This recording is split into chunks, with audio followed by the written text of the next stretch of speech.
I hope आप सभी अच्छे होंगे। तो आज का टॉपिक ये है radial tyre versus normal tyre और हम कह सकते हैं बायस टायर्स। तो मैं ये बताऊंगा कि कौन से बेस्ट है, कौन से लगाने चाहिए हमारे को, किन बाइक्स में रेडियल टायर्स आते हैं, किन में नॉर्मल टायर्स आते हैं। तो पहले रेडियल टायर्स की बात करते हैं जो कि स्पोर्ट्स बाइक्स में आते हैं, जैसे कि MT होगी, R15 होगी, उसमें रेडियल टायर्स आते हैं बाय स्टॉक कंपनी से, तो जो कि काफ़ी बढ़िया है टायर्स। बजट मतलब थोड़े से हाई प्राइस के होते हैं। अच्छा, हमको सिखा रिया है। तो रेडियल टायर्स आते हैं अपनी MT होगी, R15 होगी, मैक्सिमम स्पोर्ट्स बाइक्स में आते हैं, जो कि काफ़ी बढ़िया है। तो उसमें ग्रिप का ये होता है कि जैसे 90 डिग्री का एंगल होता है, उस साइड से वो हार्ड होता है, साइड से सॉफ्ट होता है। वो कॉर्नरिंग वगैरह के लिए होता है और लीन कह सकते हो उनके लिए होता है मैक्सिमम वो। और थोड़े से महंगे होते हैं वो as compare to normal tyres. और अब बाकी एडवांटेजेस डिसएडवांटेजेस में भी और बातें बताऊंगा मैं। और रेडियल टायर्स में वो स्टील बेल्ट आती है जो कि उसको स्टेबल रखती है काफ़ी। अब बात करते हैं नॉर्मल टायर्स की। नॉर्मल टायर्स जो आते हैं ये मैक्सिमम कम्यूटर बाइक्स में आते हैं। इसलिए भी रीज़न ये है कि इसलिए क्यों आते हैं कम्यूटिंग बाइक्स में, क्योंकि कम्यूटिंग बाइक्स में इतना कोई यूज़ नहीं है रेडियल टायर्स का, इसलिए वो नॉर्मल टायर्स उसमें देते हैं। और कॉस्ट कटिंग के लिए भी उसको कम करते हैं, क्योंकि नॉर्मल टायर्स थोड़े सस्ते होते हैं उससे, इस वजह से भी देते कंपनी वाले। मैक्सिमम 200 सीसी से नीचे वाली मैक्सिमम बाइक्स में वही आते हैं कॉस्ट कटिंग के हिसाब से। R15 और MT में इसलिए दिया क्योंकि स्पोर्ट्स बाइक है और हाई प्राइस भी उसी हिसाब से उस बाइक का, तो वो उसी में इंक्लूड हो जाएगा टायर का। तो अब मैं एडवांटेजेस डिसएडवांटेजेस में क्लियर करता हूँ सबको। तो पहले रेडियल टायर्स की एडवांटेजेस की बात करते हैं। सबसे पहले ये है कि टायर की विड्थ काफ़ी अच्छी होती है रेडियल टायर्स की। कॉर्नरिंग और लीन के लिए काफ़ी बढ़िया है, क्योंकि उसकी जो साइड वॉल्स हैं वो सॉफ्ट होती है। तो सेकंड पॉइंट ये हो गया। थर्ड ये हो गया कि राइडर को काफ़ी कॉन्फिडेंस आता है रेडियल टायर्स की वजह से।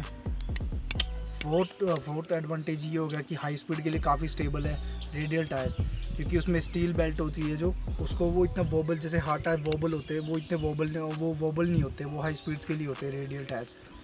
चौथा पॉइंट ये हो गया। तो एडवांटेजेस कुछ इतने ही है इसके। अब इसी के डिसएडवांटेजेस की मैं बात करता हूँ। Radial tyres as compare to normal tyres थोड़े हाई प्राइस के होते हैं, और अगर उसमें ज़्यादा एयर प्रेशर हो तो भी काफ़ी दिक्कत है, क्योंकि क्योंकि उसकी जो साइड वॉल्स है वो जो सॉफ्ट होती है वो हार्ड हो जाती है जब हम ज़्यादा उसमें एयर डाल देंगे टायर में। हाई एयर प्रेशर होगा, अगर ज़्यादा एयर प्रेशर होगा बाइक के टायर में अलग।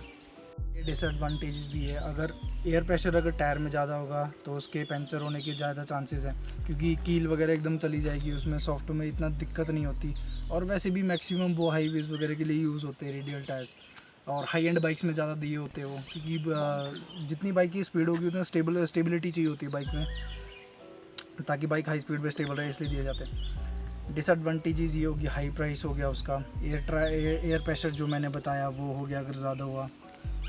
बाकी इतने कुछ खास तो है नहीं इसके, और इतने कुछ डिसएडवांटेज नहीं, यही दो लगते हैं मेरे को अपने हिसाब से, मैं ये बता रहा हूँ। अब बात करते हैं नॉर्मल टायर्स के एडवांटेजेस की। सबसे पहली बात कि टायर सस्ते होते हैं as compare to radial tyres. Second ये है कि हर कोई इसको अफोर्ड कर सकता है आराम से। थर्ड ये है कि ऑफ रोड के लिए ज़्यादा बढ़िया है। कर दे पॉज। समझ रहे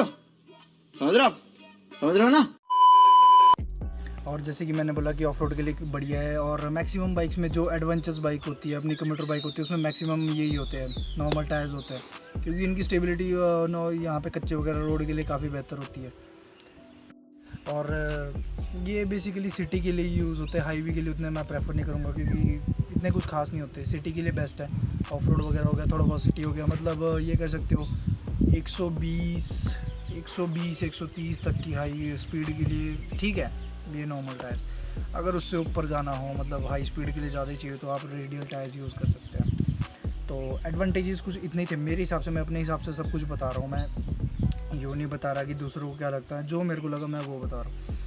अब करते हैं इसके डिसएडवांटेजेस की बात। इसके साइड वॉल्स हार्ड है क्योंकि इसमें स्टील बेल्ट नहीं होती जो कि स्टेबल रखता है इसको, क्योंकि हाई स्पीड में इतने ज़्यादा स्टेबल नहीं होते ये। सेकंड पॉइंट ये कि हाई स्पीड के लिए स्टेबल नहीं होते। सेकंड पॉइंट और क्या बता सकते हैं, अभी मजा आएगा ना भिड़ो।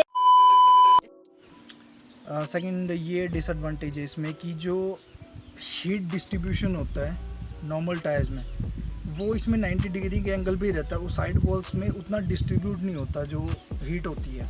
रेडियल टायर में ये फ़ायदा है कि हीट डिस्ट्रीब्यूशन ना इक्वल हो जाती है पूरे टायर में, जो कि काफ़ी बेहतर रहता है। फिर नॉर्मल टायर्स में उतनी डिस्ट्रीब्यूट नहीं होती, सिर्फ 90 डिग्री पे ही रहती है ज़्यादा हीट, बाकी साइड वॉल्स पे उतनी हीट नहीं रहती। तो ये कुछ इसकी लिमिटेशन होगी। और रेडियल टायर की ये एडवांटेज होगी कि उसका हीट डिस्ट्रीब्यूशन पूरे टायर में हो जाता है। और डिसएडवांटेजेस की बात हम ये कह सकते हैं कि लीन करने के लिए उतने ज़्यादा सही नहीं होते नॉर्मल टायर, क्योंकि मैं अपने से खुद बताऊँ, अगर नॉर्मल टायर्स में मैं लीन करता हूँ, मेरे को जब लगभग मैं उसके एंड पे पहुँच जाता हूँ टायर के, मेरे को उतना मतलब कॉन्फिडेंस नहीं आता, मेरे को ऐसा लगता है कि टायर स्किट हो जाएगा। तो उसी की वजह से साइड वॉल्स हार्ड है, उसी की वजह से ये फील होता है। और मैं यही बोलूँगा जब तक कॉन्फिडेंस ना आए तब तक लीन मत करा करो, क्योंकि कुछ भी हो सकता है भाई। तो एक ये हो गया डिसएडवांटेज इसका। अब मैं एक और चीज़ और बता दूँ, काफ़ी बंदे कंफ्यूज होते हैं कि उनकी बाइक्स में मतलब कौन सा वो टायर यूज़ करे, तो उसके पीछे भी मैं कुछ रीज़न बता दूँ। अगर आप हाई स्पीड पे रहते हो और ज़्यादातर हाईवे वगैरह की राइड करते हो तो रेडियल टायर प्रेफर करो। अगर ज़्यादातर ऑफ रोड हो गया, हल्का फुल्का हाईवे हो गया, सिटी वगैरह हो गया, तो ये ठीक है, नॉर्मल टायर्स ठीक है। और 200 सीसी के हिसाब से जो मतलब स्पोर्ट्स बाइक है उसमें तो वही यूज़ करो, पर भाई उस पर भी यही बात है, अगर हाईवे पे ज़्यादातर स्पोर्ट्स बाइक आप यूज़ करते हो तो रेडियल टायर की तरफ जाओ, या अगर यहीं पे ऑफ रोड वगैरह करते हो तो नॉर्मल टायर सही है। तो अब मैं ये भी बता देता हूँ कि रेडियल टायर्स आप कौन कौन से यूज़ कर सकते हैं। जैसे मेरे को सिर्फ 2 पसंद है, जो कि है पहला MRF ज़ेपर नाइलो ग्रिप S आता है, जो कि MT और R15 में यूज़ कर सकते हैं, आप वो यूज़ कर सकते हो। और सेकंड आता है अपोलो अल्फ़ा H1 आता है, H1 और S भी आते हैं उसमें 2 मॉडल, तो उन दोनों में से भी आप देख सकते हो, पर मैक्सिमम H यूज़ करते हैं, कोई बंदे S भी, तो अपने अपने वो तो फिर सब्जेक्टिव मैटर है, कोई अपने अपने रीजंस के हिसाब से बंदे अलग अलग टायर्स चूज़ करते हैं। अगर बात करिए हार्ड कंपाउंड की और या फिर ये नॉर्मल टायर्स की, तो मैं नॉर्मल टायर्स में सबसे बेस्ट बताऊँ तो MRF ज़ेपर ले लो, नाइलो ग्रिप वो बेस्ट है। बाकी के सीट वगैरह के मेरे को कुछ उतने खास नहीं लगते, क्योंकि स्किट से काफ़ी, क्योंकि स्किट बहुत मारते हैं यार वो टायर। तो नॉर्मल टायर के लिए MRF बेस्ट है। बाकी रेडियल में अपोलो यूज़ कर सकते हो, अपोलो अल्फ़ा H1 S1, और ये हो गया अपना MRF ज़ेपर नाइलो ग्रिप S। तो आज की वीडियो कुछ इतना ही, आई होप क्लियर हो गए होंगे अब कि आप कौन सा यूज़ कर सकते हो टायर और कौन सा आपकी बाइक के लिए बेस्ट है।